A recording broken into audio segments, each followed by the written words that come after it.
gold medals on day 8 of London 2012. It was red, white and blue all over.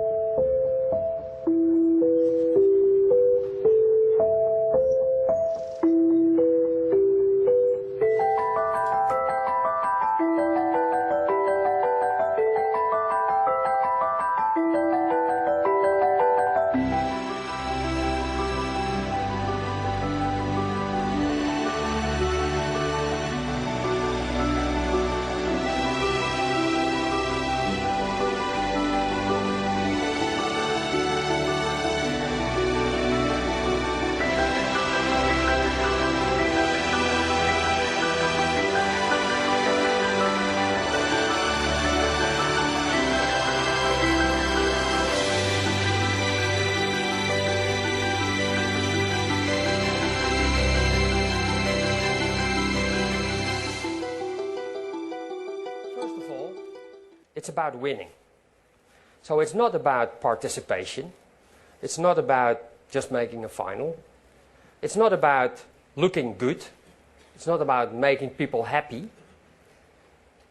It's about winning. So he won this race, obviously, but he won it actually 3 years before, when he really went through the process and broke the gap down, the performance gap between you and the benchmark. He could only do this when he had a close look at the opposition.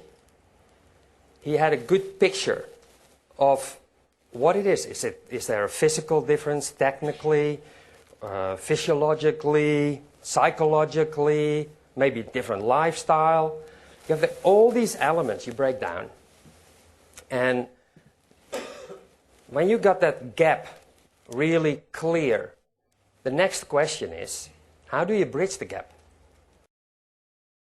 We have three sorts of goals.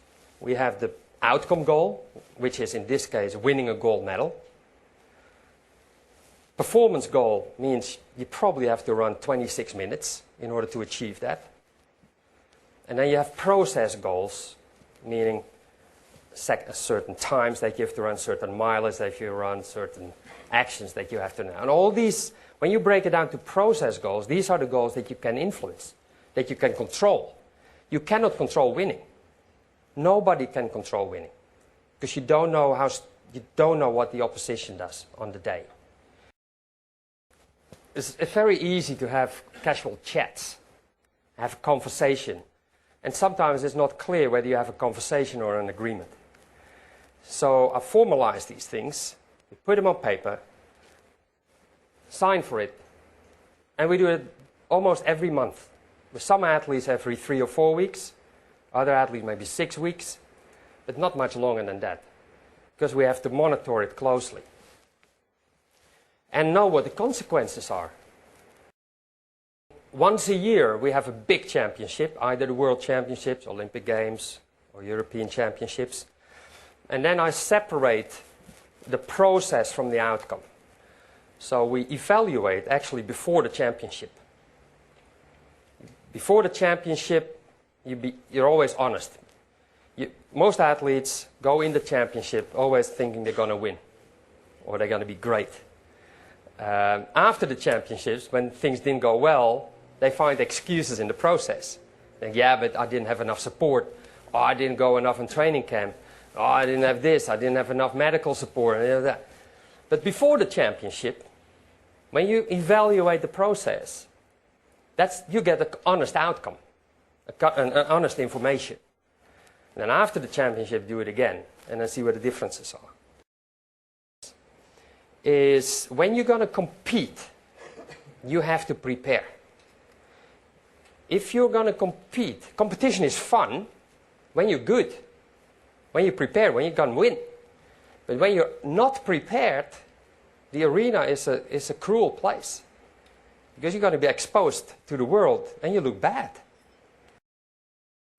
There's always high expectations from every individual, athlete as well as staff. But you as a leader can only demand and expect 100% from people if you lead by example.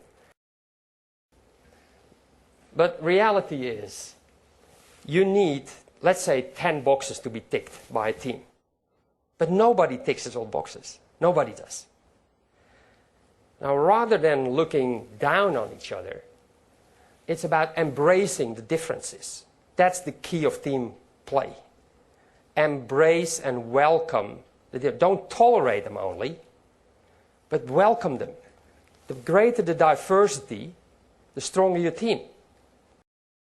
I was in a huge dilemma now because I'm the leader of the program. And I've been advocating this day in, day out, accountability, like consequences to failing. So I had no other option than resign. Because the pillars under the program are much more important than the individual. Because I reminded people day in, day out for 4 years, it's not about you, it's about the program.